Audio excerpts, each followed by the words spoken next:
Hello बच्चों, आज की इस वीडियो में हम लोग पढ़ेंगे प्रतिशत निकालना। प्रतिशत कैसे निकाला जाता है। आप लोगों में से काफ़ी लोग ऐसे होंगे जिनको प्रतिशत निकालना नहीं आता है, और ज़्यादातर लोग ये पूछ भी देते हैं कि प्रतिशत निकाला कैसे जाता है, कैसे प्रतिशत निकाला जाता है। तो आज हम बहुत ही आसान भाषा में और बहुत ही सिंपल से भाषा में हम सीखेंगे कि किस तरीके से प्रतिशत को निकाला जाता है। ठीक है, तो चलिए शुरू करते हैं। सबसे पहले बच्चों हम ये देखेंगे प्रतिशत का मतलब क्या होता है। आखिर ये प्रतिशत क्या होता है, इसका मतलब क्या होता है, तभी तो इसके बारे में हम लोग अच्छे तरीके से समझेंगे और इसके बारे में हम पढ़ेंगे। प्रतिशत का सबसे पहले हम संधि विच्छेद करते हैं। तो प्रतिशत का संधि विच्छेद कैसे करेंगे? प्रति जोड़ शत। ठीक है, प्रति जोड़ शत होता है, ठीक है ना। तो प्रति जोड़ शत का मतलब क्या होता है? प्रति का मतलब होता है प्रत्येक, प्रत्येक का मतलब होता है एक, ठीक है ना। प्रत्येक का मतलब क्या होता है? एक होता है। और शत का मतलब क्या होता है? शत का मतलब होता है 100। ठीक है, तो ये पता चल गया कि शत का मतलब क्या होता है 100, और प्रति का मतलब क्या होता है? प्रत्येक। इसका मतलब क्या होता है? सिंपल सी भाषा में देखा जाए तो एक होता है। ठीक है, अब यहाँ पर हम बात करते हैं इसके सिंबल के, मतलब कि इसके चिन्ह के बारे में बात कर लेते हैं कि प्रतिशत का सिंबल क्या होता है, इसका चिन्ह क्या होता है। ठीक है ना, तो इसका चिन्ह क्या होता है? चिन्ह इसका ऐसे रहता है। ऐसे जहाँ पे भी लिखा होगा तो समझिएगा कि वो प्रतिशत को डिनोट कर रहा है, प्रतिशत को बता रहा है। ठीक है, अब चलिए मैं आपको एक क्वेश्चन के जरिए बताता हूँ कि किस तरीके से प्रतिशत निकाला जाता है। ठीक है, पहला क्वेश्चन है कि 50 रुपये का 10% कितना होता है। कोई आपसे पूछ दे कि 50 रुपया मैंने आपको दे दिया, ठीक है ना, उसका 10% बताइए कितना होता है।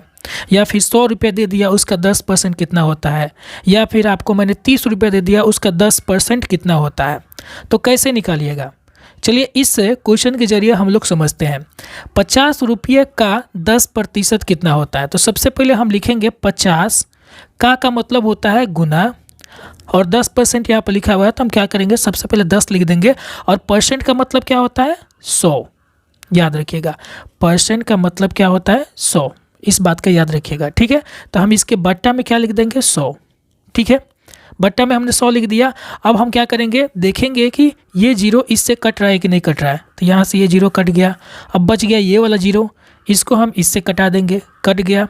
अब हम क्या करेंगे? ऊपर देखेंगे कि कौन कौन सा अंक बचा हुआ है। तो यहाँ पर देखिए 5 बचा हुआ है और यहाँ पर 1 बचा हुआ है। तो 5 में अगर हम 1 से गुना करेंगे तो कितना आएगा?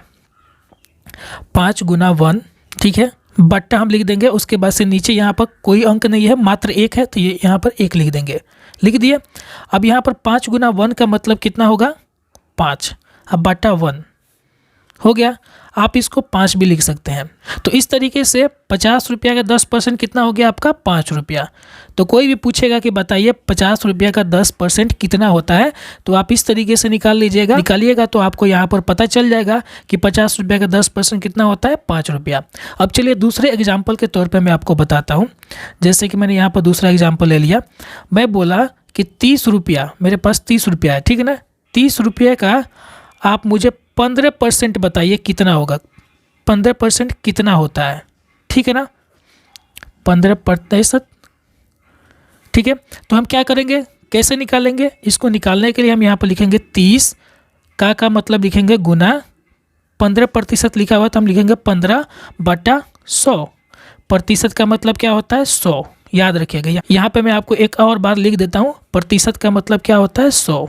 ठीक है ना, इस चीज़ को याद रखिएगा, इस तरीके से लिख दीजिएगा।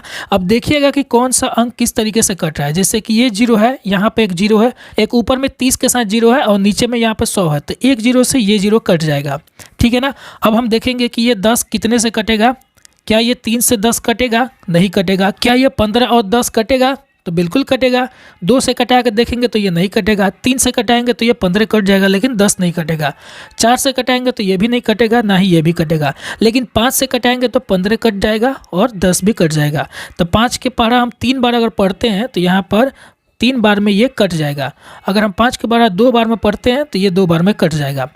अब हम देखेंगे कि क्या ये 3 2 से कटेगा या फिर इस 3 से ये 2 कटेगा? नहीं कटेगा। तो ऊपर में क्या क्या बच गया है? 3 बचा है और यहाँ पे भी 3 बचा है। तो हम क्या करेंगे? 3 गुना 3 इस तरीके से लिख देंगे। अब नीचे में आएंगे, देखेंगे क्या बचा हुआ है? 2 बचा हुआ है। तो हम क्या करेंगे? यहाँ पर बटा करके 2 लिख देंगे, लिख दिए। अब हम यहाँ पर बराबर लिखेंगे और बराबर लिखकर यहाँ पर हम 3 से 3 बार गुना करेंगे तो कितना होगा 9, और उसके बाद से हम बटा लिख देंगे और नीचे में हम 2 लिख देंगे। तो 9 2 से तो नहीं कटेगा, तो आपका यहाँ पर आंसर कितना हो जाएगा 9/2। अगर आप इसमें दशमलव में निकालना चाहते हैं तो आराम से निकाल सकते हैं, 4.5 इसका आंसर होगा। ठीक है ना। तो अगर कोई पूछेगा कि 30 रुपये का 15% कितना होगा, तो आप यहाँ पर देख सकते हैं 4.5 रुपया। ठीक है। अब चलिए एक और एग्जाम्पल के तौर पे मैं आपको बताता हूँ। जैसे कि मान लीजिए मैंने एक और क्वेश्चन आपको दे दिया, जैसे कि मैंने आपको दिया 60 रुपये का 60% कितना होता है।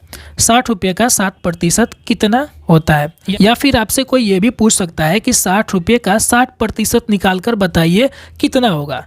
तो निकालने का बड़ा सिंपल सा तरीका होता है। सबसे पहले आप यहाँ पर 60 लिखिएगा, का मतलब यहाँ पर गुना लिख दीजिएगा, 60% लिखा हुआ है तो यहाँ पर 60 लिख दीजिएगा, बट्टा में लिख दीजिएगा यहाँ पर 100, क्योंकि प्रतिशत का मतलब होता है 100। याद रखिएगा इस बात को। अब हम इसको कटाएंगे, 0 से 1 ये 0 कट गया, इस 0 से ये वाला 0 कट गया, ऊपर में क्या बच गया 6 गुने 6, नीचे में बच गया 1। तो हम क्या करेंगे यहाँ पर 6 गुने 6 लिखेंगे, अब बट्टा में 1 लिखेंगे। तो अब हम क्या करेंगे यहाँ पर 6 में 6 से गुना करेंगे तो कितना हो जाएगा 36, और नीचे में 1 हो जाएगा। तो आप इसको 36 भी लिख सकते हैं। इस तरीके से आपका आंसर आ जाएगा। तो 60 रुपये का 60% कितना होता है 36 रुपया होता है। तो इस तरीके से आप प्रतिशत वगैरह निकाल सकते हैं।